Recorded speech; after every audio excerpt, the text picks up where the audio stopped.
Vamos lá, galera, vamos para a explicação aqui de como é que a gente utiliza a taxa de juros para entender a tendência do mercado. Aula 3, vamos lá? Não vamos só continuar a aula passada. Então vamos lá. A gente tem aqui de dia 4 de maio de 2022, 1% e 26 de julho a 5,5%. Como é que eu vou utilizar essa porcentagem na prática? Primeiro é entender o seguinte, no gráfico de longo prazo a gente vê que estamos no topo de 2007, tá vendo essa informação, esse chart? Mostra aqui, ó, justamente os juros, e nós temos aqui 2007, né, que é justamente 2007, 2005, 2003, 2001, mostrando 3 em 3 anos, estamos a níveis de taxa de juros como se fosse em 2007. E é um dos níveis mais altos das últimas décadas, né? E a gente tem a taxa de juros sendo elevada aqui do ano passado, então sai de 2,5 para 5,5. O que é que eu quero de informação disso? A gente entra aqui no Fed. Opa! Vamos lá, esse aqui é o da Europa, então a gente vê a taxa de juros da Europa subindo, estamos vendo a taxa de juros do dólar subindo, nós estamos vendo a taxa de juros do Canadá subindo e nós estamos vendo a taxa de juros do Japão, como sempre, há mais de 2 décadas, praticamente 2 décadas e mais um pouquinho. Basicamente, a taxa de juros ali dentro da sua linha mesmo. Tá bom, vamos observar o seguinte para vocês entenderem. Se nós temos que a taxa de juros da Europa, do Canadá e dos Estados Unidos está subindo frente à taxa de juros do Japão, o que é que você acha que está acontecendo com o ativo? Dólar de IPI, euro de IPI e CAD de IPI. Bom, galera, após entender isso aqui, vamos utilizar essas informações para definir como o mercado ele dita a sua tendência baseada na taxa de juros. Então, vamos lá. Vou pegar aqui o fundo, justamente aqui do dólar, tá? O dólar aqui em 2021 e 2021, depois 2022 e depois temos 2023, tá bom? Eu vou utilizar o invest.com para me dizer algumas informações. Vamos lá. Como é que dita, né, a sua volatilidade e a sua movimentação? Vamos pegar aqui Japão. 2021, mês 4 de janeiro.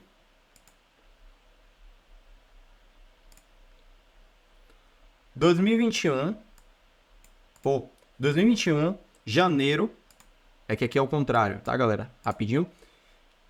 Janeiro, dia 4 de janeiro. Basicamente, vamos pegar aqui janeiro, quando a taxa de juros saiu, 0,25 pontos por cento. No Japão estava 0,10. Tá vendo? Janeiro de 2021 a 0,10. Beleza? Beleza.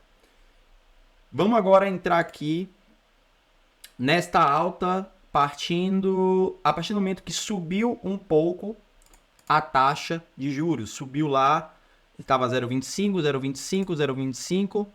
Cadê? 0,25, 0,25, 0,25, 0,25, 0,50. Subiu para 0,50. Pronto. Quando subiu para 0,50 lá em 2022, passou um ano em 2021 ali a 0,25 e 2022 subiu, ficou ali em até o mês 6, subiu para 0,50. Quando aconteceu a 0,50, onde foi que o dólar estava?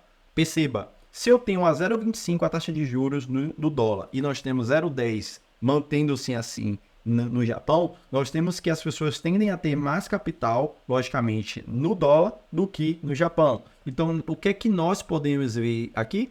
2021 em alta.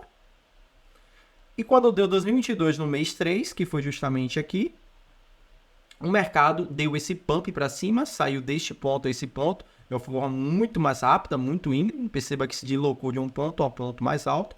Depois o mercado continuou subindo até ali, até o mês 9 de setembro de 2022. Beleza, a gente vai dar uma olhada aqui. A gente começou lá em 2021 e parou basicamente em 2022. O que é que a gente vai olhar? Qual é a informação? A base do conteúdo aqui é a taxa de juros. Então, entendemos que pegamos a informação a 0,25 e subiu. E já em 2022 teve aumento da taxa de juros, então teve mais vantagem ainda para os investidores no Japão. Então, o mercado continuou a subir mais ainda. Só que teve uma coisa interessante. No dólar index, justamente a linha base, tá vendo? Abaixo da linha base, o Banco Central abaixo da linha base. E aí você vai observar um determinado padrão. Com o aumento do fluxo interbancário, a gente teve o aumento do fluxo interbancário no dólar, com aumento da taxa de juros, nós tivemos justamente a correlação com o seguinte: exatamente na medida que o ativo do dólar, vendo, entrou um fluxo bancário acima da linha base, vendo, no dólar abaixo da linha base e uma taxa de juros maior, nós tivemos a tendência do gráfico tendendo a subir. E percebe-se, quanto maior a taxa de juros, maior o dinheiro atrelado ali para o dólar. E no Japão, menos dinheiro para o Japão. Então nós tínhamos aqui uma desvalorização do Japão, da moeda futura do Japão, e uma valorização do futuro do dólar. Aí se você for pegar agora, vamos lá, dólar GP, que é a paridade dólar contra GP, aí você entra aqui, a gente vai lá pegar agora o dólar GP, e a gente entra aqui no 2021. Vamos lá? O que é que você vai ver aqui? 2021, vamos lá? Setembro. 2016, 19, 20. Pronto, aqui. A gente viu, ó, esta alta. A partir do momento que teve o cruzamento, vendo? Ó, e no cruzamento, mais ainda no cruzamento, ó, foi se fechando. Teve aqui o início, tá vendo? Início, aqui, vendo? Agosto, outubro, vendo? De 2021. Ó. Após no cruzamento, tivemos aqui no mês 7.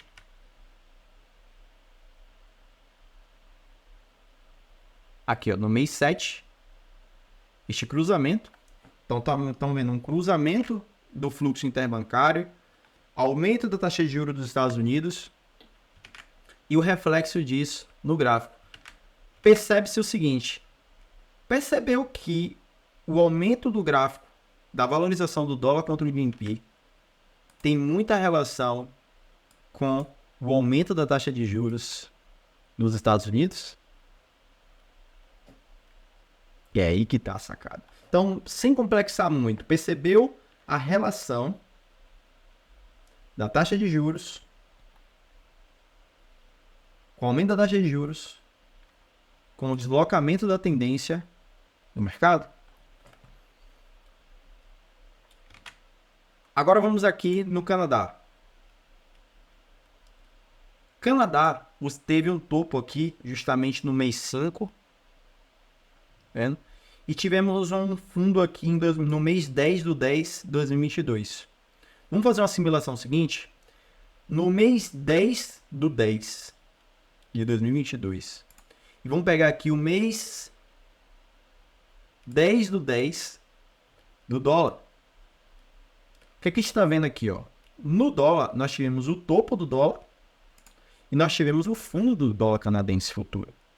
Quando o mercado passou a subir e encontrou seu determinado fundo, o dólar tinha encontrado seu determinado topo.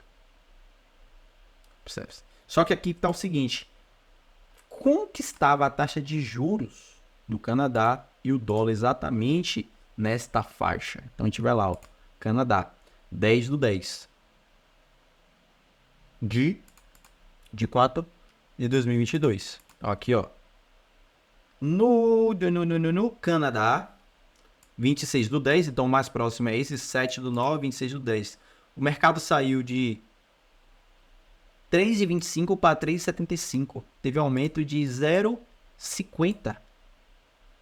Vendo? 0,50. E depois foi para 4,25. Nos Estados Unidos, no mês 10, Olha que interessante, galera. Olha que interessante. Exatamente no mês 9. Ai, nossa, que legal. Olha que coisa top. No mês 9, depois o outro foi mês 11, tá? Então não teve o 10. Mas, ó, observe que exatamente quando teve o aumento aqui, né? Esse aumento da taxa de juros, justamente dentro desta aba aqui, ó, essa volatilidade para cima do Canadá foi justamente quando a taxa de juros do Canadá ela ficou acima dos Estados Unidos, porque a dos Estados Unidos o Federal Reserve tinha decretado a 0,25 e a do Canadá estava 3,75 no mês 10. Então, observe-se. Depois foi a 4,25 no mês 12. E depois os Estados Unidos, no mês 12, estava 4,50.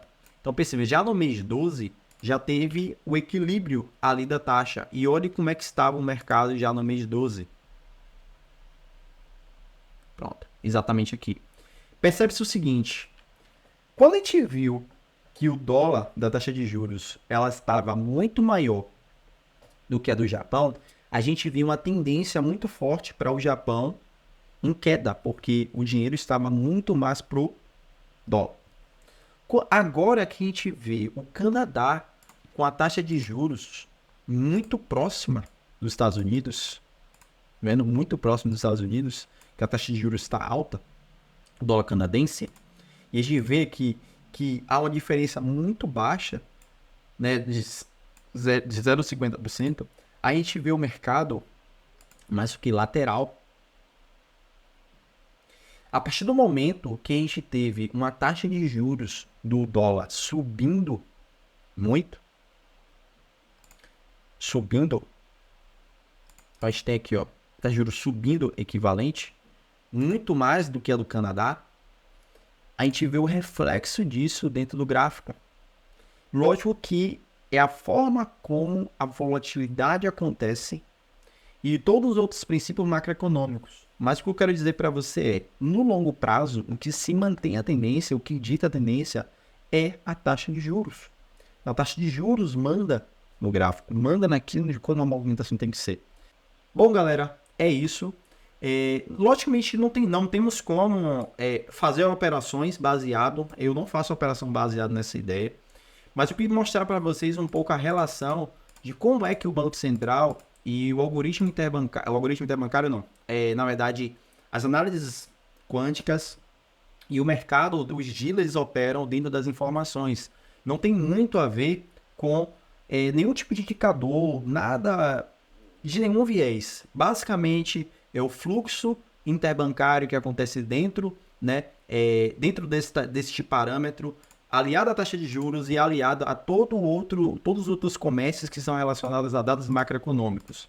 E que o Banco Central utiliza dessas informações, desses tipos de parâmetros, para criar essas análises quânticas, para fazer base para as operações acontecer. Então, é assim que o market maker ele visa olhar realmente para onde o mercado vai, para onde o mercado se movimenta, e não tem nenhuma relação com nenhum indicador nem nada, tá bom? Basicamente, esta é a terceira aula, complementando a segunda aula. Agora, tamo junto!